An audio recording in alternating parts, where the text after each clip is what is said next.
À travers l'évolution des concessions de Tianjin, observons les aléas du monde. 30岁以下的德国男性要回国参战。 Déchiffrons les mystères des événements internationaux. 继承参加抗日杀阵团。 Un octogénaire raconte une histoire pathétique de lutte contre les Japonais. 向英方提出最后通牒。 Notre documentaire vous invite à découvrir les vicissitudes du destin humain et les secrets de l'histoire cachés dans cette ville.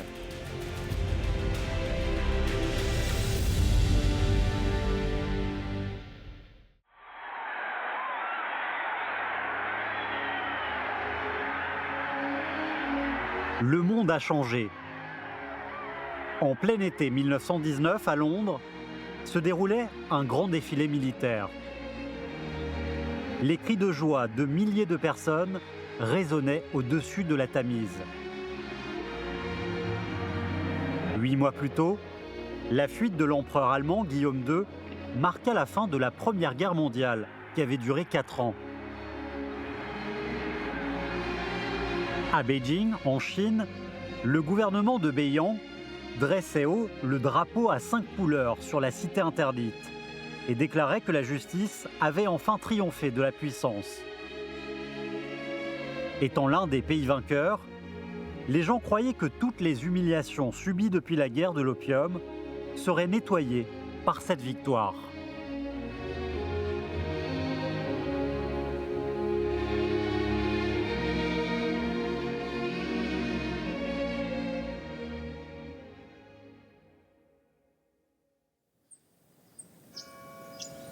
À 120 km de là, les Britanniques et Français des concessions de Tianjin étaient réunis dans les églises et pleuraient de joie.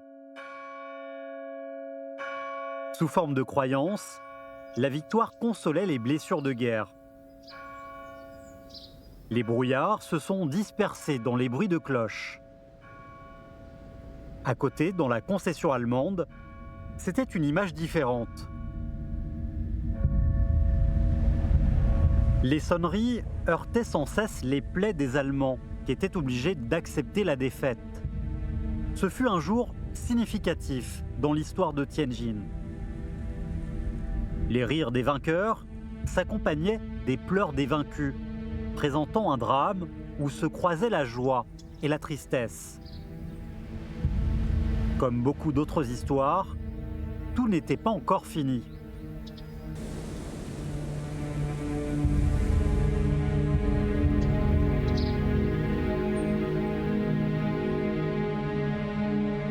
Aujourd'hui, au carrefour de la rue Dziefang Sud et la rue Puka, les voitures passent comme un courant d'eau. Cet endroit était autrefois la place de Wilhelm, de la concession allemande. Il y a plus de 90 ans, la statue du chevalier Roland, portant une épée à la main, se dressait au centre du carrefour, avec l'air orgueilleux. Or, la défaite de l'Allemagne a tout changé.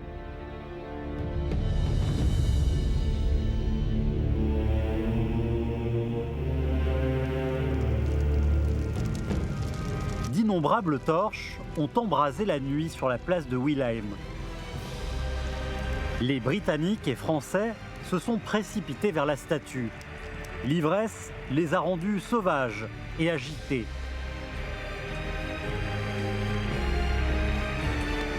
Le cou serré par la corde, la gigantesque statue de Roland est tombée en vacillant dans les cris des gens.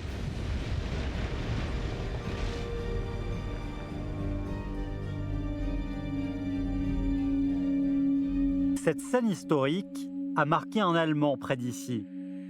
Son monde spirituel s'est effondré définitivement avec la chute du chevalier Roland.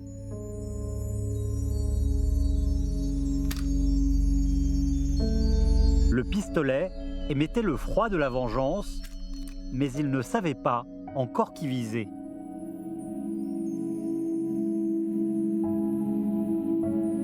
Anneken s'est enrôlé dans l'armée allemande à l'âge de 20 ans et est venu en Chine après sa retraite. Li Hongzhang l'a recruté comme conseiller pour ses talents militaires. À travers l'entraînement des troupes Qing et la construction des batteries, il avait accumulé facilement une grande fortune. Au bout d'une dizaine d'années, dans les concessions où se rassemblaient les élites, Hanneken a réalisé le rêve de richesse des aventuriers européens.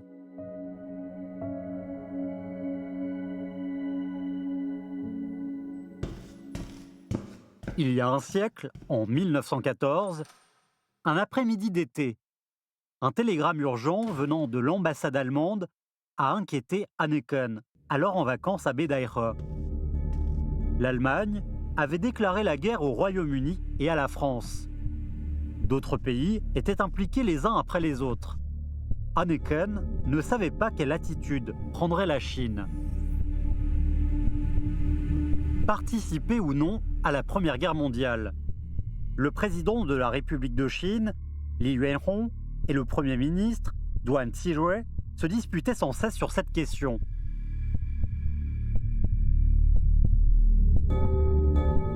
Les relations entre les étrangers dans les concessions étaient tendues et délicates. Tout le monde espérait que la Chine aide leur pays ou reste neutre.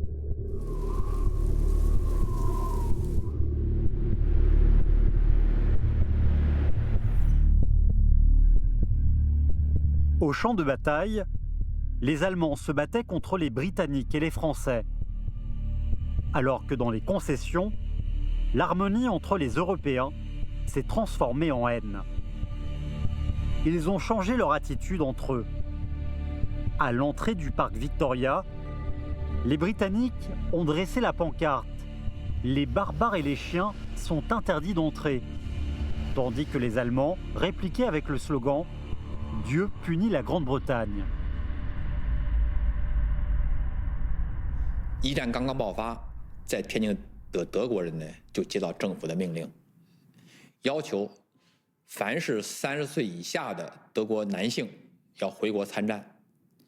那么许多德国人就纷纷离开天津。不久呢，德国政府再次下了命令，凡是40岁以下的男性要去青岛参加军事训练，等候政府调遣。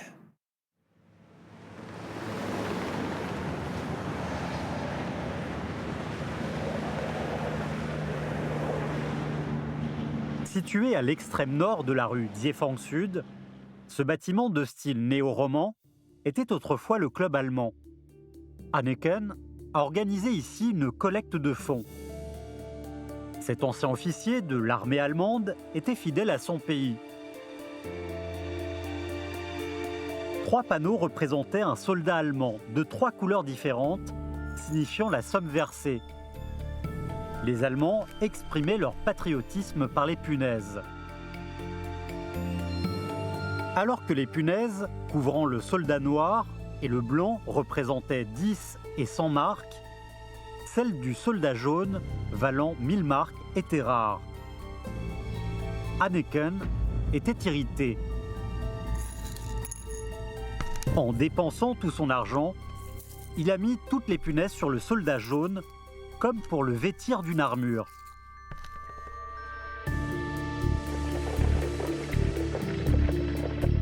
Après la retraite de Li Yuanhong en mars 1917, son adversaire, Duan Zhizhui, a fait entrer la Chine dans les Alliés sous forme d'envoi de travailleurs chinois en Europe.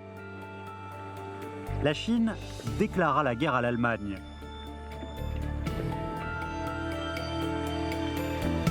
Bientôt, sous l'ordre de la récupération de la concession allemande à Tianjin, le gouvernement chinois commençait à rapatrier tous les Allemands et confisquer leurs biens.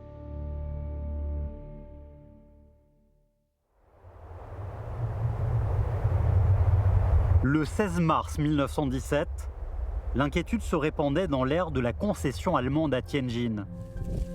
300 policiers de Tianjin, le drapeau à 5 couleurs dans la main, sous la direction de l'envoyé diplomatique spécial, sont allés récupérer la concession allemande. L'envoyé spécial commandait la troupe.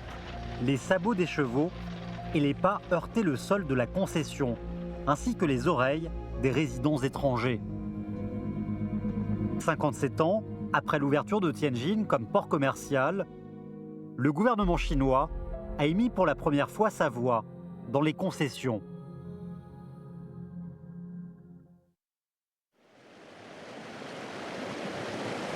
Il y a un siècle, sur la rive ouest de la rivière Aire, le port le plus prospère de Tianjin.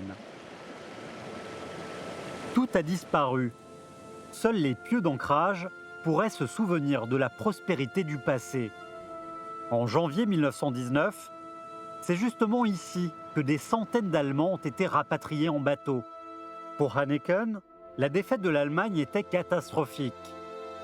Lui et sa famille figuraient dans la liste des premières personnes à rapatrier. Bien qu'il ait utilisé toutes ses relations, il n'a pas pu garder son droit d'habitation en Chine.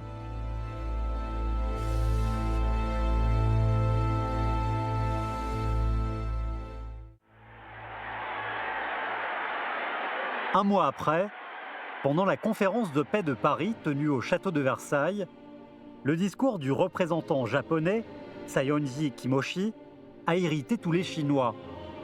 Il a prétendu que le Japon devait succéder à l'Allemagne pour exercer les droits au Shandong.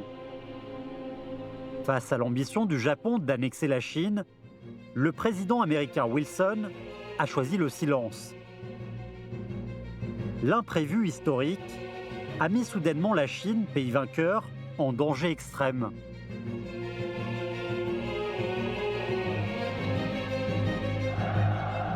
Le mouvement du 4 mai a ensuite éclaté, mais l'indignation et les manifestations n'ont pas pu éteindre l'ambition du Japon.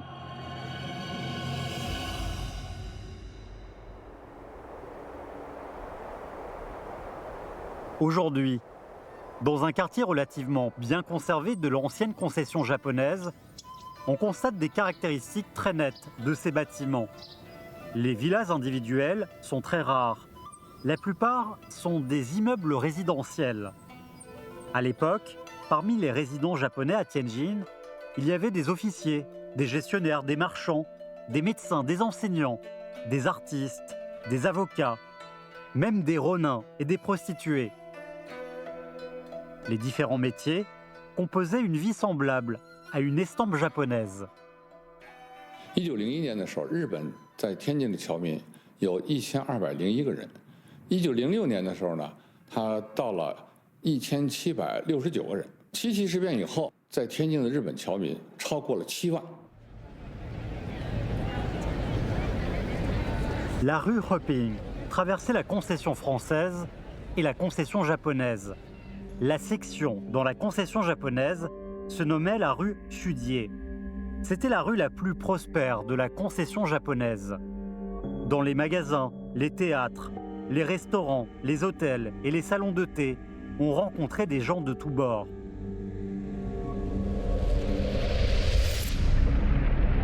La bande verte, triade chinoise, a fait d'ici le plus grand centre de contrebande et de trafic de drogue du nord de la Chine. Les restaurants et les compagnies étaient devenus des salons d'opium et des bordels.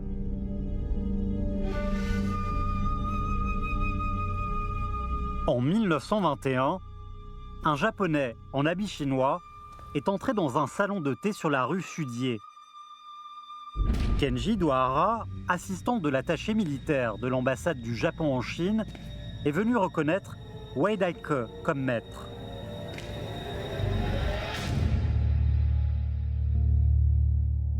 Celui-ci, chef de la bande verte à Tianjin, voulait se renforcer en profitant de la puissance des Japonais. Il a donc reconnu Kenji Dohara comme son disciple. En fait, le Japonais voulait aussi profiter de l'influence omniprésente de la bande verte. Ces deux hommes prenaient chacun ce dont ils avaient besoin.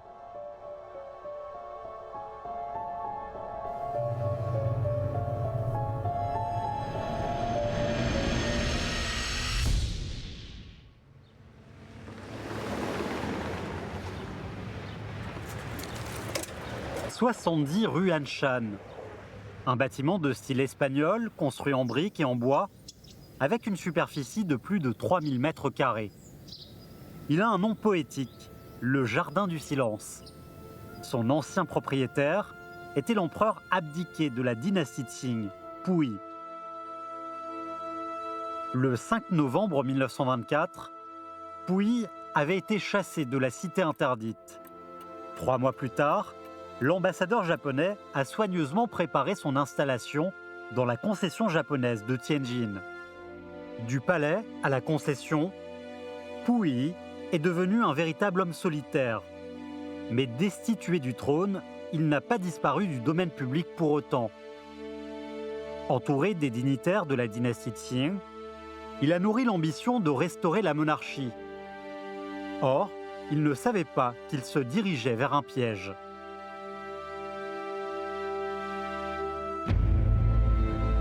« 日本人派来了警察，给溥仪当门卫和保镖。实际上，日本人对溥仪进行了全程的监控。日本军方呢，还派了他参谋人员给溥仪搞各种讲座，以日本人的眼光来分析中国和世界的局势，炫耀日本的强大和无敌，而且呢，山贺溥仪光复祖业的这个野心。”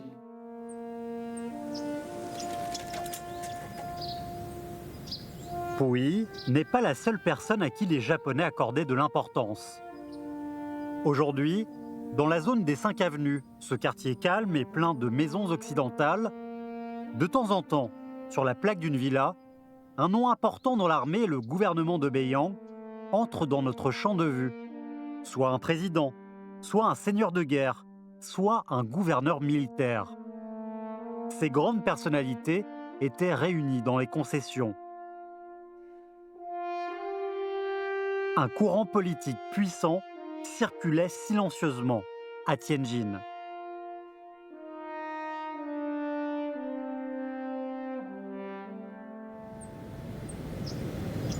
Cette villa à 3 étages de style européen était la résidence de Yan Huiqing, ancien Premier ministre de la République de Chine. Évincé et forcé de démissionner en 1927, il s'est retiré à Tianjin et ne s'occupait plus de la politique. Mais à Tianjin, où il y avait tant d'agitation politique, il ne pouvait pas trouver la tranquillité. Yan Huiqing était souvent invité aux banquets organisés par les Japonais. Dans son autobiographie, il écrivit « Les groupes politiques du Zheli, de l'Anhui, du Fangtian et les sénateurs ont chacun leur propre système. Bien qu'ils vivent dans la même ville, ils restent dans leur propre cercle sans en sortir. »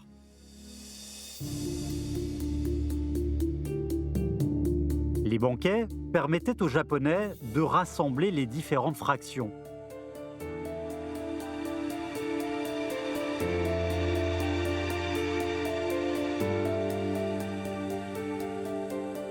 Durant ces moments paisibles, il semblait que les rancunes du passé n'existaient plus. Mais des banquets, comme tels, n'avaient rien à voir avec les vins et les mets exquis. À l'ombre des lumières, les Japonais observaient leur moindre action. Ils voulaient savoir qui seraient leurs futurs partenaires et qui seraient leurs futurs obstacles. Entre les toasts se cachaient les complots.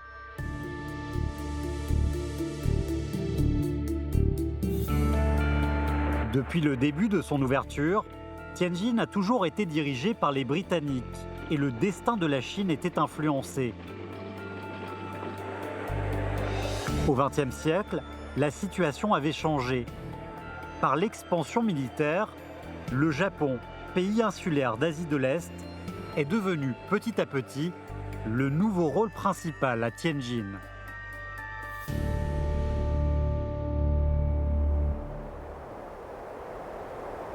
Balitai, agglomération des universités importantes de Tianjin, était couvert d'herbes folles il y a plus de 90 ans. En 1919, Zhang Boling a fondé sur ce terrain désert l'université de Nankai. Quelques années plus tard, les Japonais ont construit à côté la ferme de Nankai.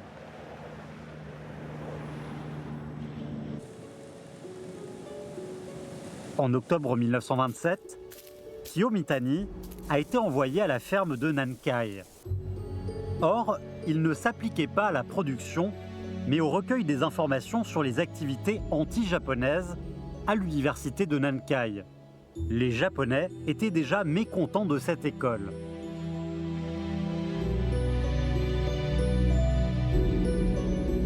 En novembre de la même année, Zhang Boling est retourné de son voyage dans le nord-est. Sans aller au nord-est, on ne saurait pas à quel point la Chine est en danger. Tel est le premier message qu'il a rapporté. Peu après, une société d'études du nord-est a été fondée à l'université de Nankai. 在东北研究会的宣言里张伯苓就指出，我人对东北之山川道路、物产风俗、政治经济、社会情形之调查研究者又有几人？反观日方公司研究机关之林立、设备之完善、资金之雄厚、调查之先进，能不汗颜乎？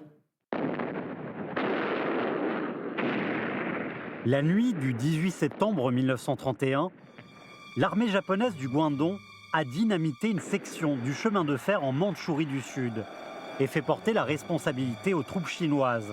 Puis, sous ce prétexte, a bombardé la caserne de la garnison chinoise, Belaing. Tel fut l'incident de Mukden.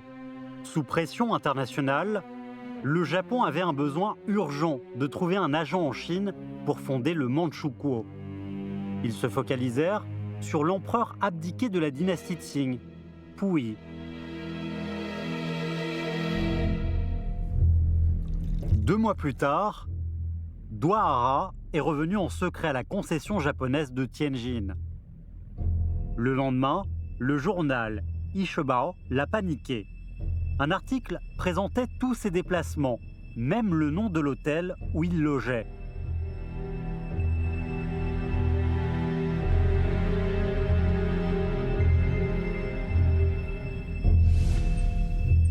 Dans le jardin du silence, Doihara a rencontré Puyi en lui déclarant que l'armée japonaise le soutiendrait et fonderait le Manchukuo dans le nord-est de la Chine.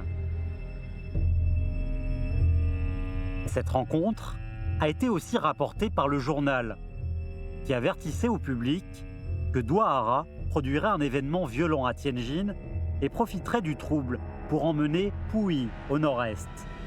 Alors, qui observait tout cela en cachette?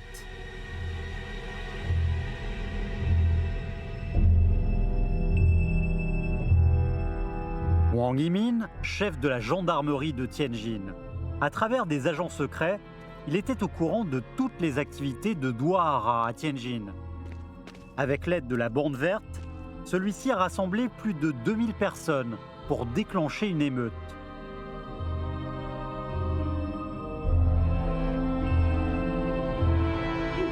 Le 8 novembre, à 22h30, des bruits de canons et de fusils ont brusquement éclaté.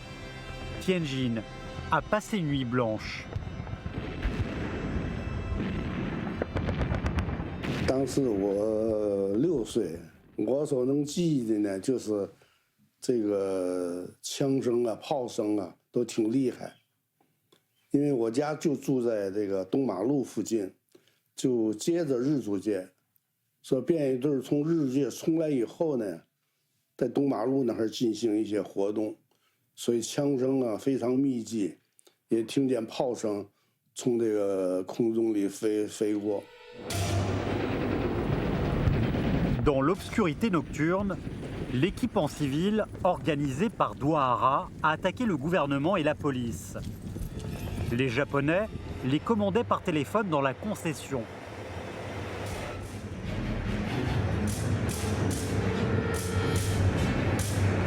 Ce fut un face-à-face. Wang Yimin et son équipe de sécurité ont finalement vaincu les émeutiers en tuant 3, capturant 61 et en exécutant 10 sur place.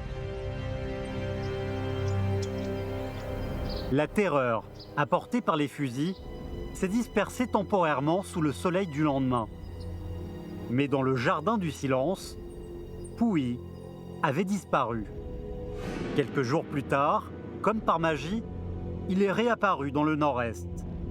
Peu après, le régime fantoche du Manchukuo était fondé. L'ancien empereur Xuantong est monté symboliquement sur un trône virtuel. C'est le dossier d'une enseignante, conservé dans les archives de l'université de Nankai. Liu Diying était le nom chinois de cette fille américaine. Son nom anglais était Grace. En 1934, elle s'est installée dans la concession française avec son mari. Dans ses mémoires, elle a raconté sa vie de l'époque. Le 29 juillet 1937, la chaleur l'a assoupie, mais un fort ronronnement d'avion l'a réveillée.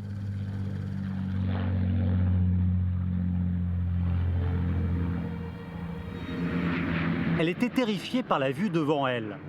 Elle l'a décrite ainsi, dans une lettre à sa famille. On se tenait debout sur le toit, sous le soleil brûlant, stupéfait, regardant les dizaines d'avions japonais bombardés. Les explosions assourdissantes et des feux s'élevaient au ciel. Les bombardements et attaques au canon sur l'université de Nankai étaient très cruels.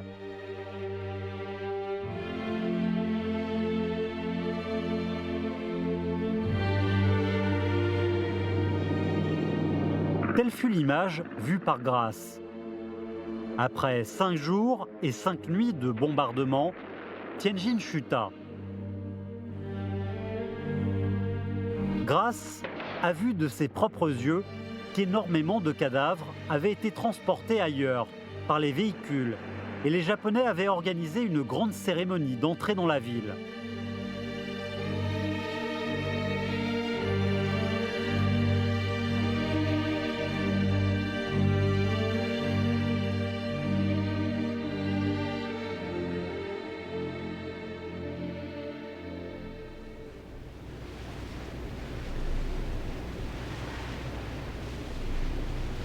Zhu Zongliang, âgé de 95 ans, habite actuellement à Shanghai. À l'âge de 18 ans, quand il était élève au lycée de Nankai, il a déménagé avec sa famille dans la concession britannique pour fuir la guerre. Il nous raconte son histoire. Un obus incendiaire l'a relié à une organisation secrète et ouvert ainsi sa vie légendaire. 我说为什么做燃烧弹？他说我们是进行抗日，这个。后来于是就跟我说了，他说你能不能愿意参加我们？我就觉得这个时候抗日简直是没有第二个条路的地方这个很正义的事儿。我就犹豫了一下，我才答应。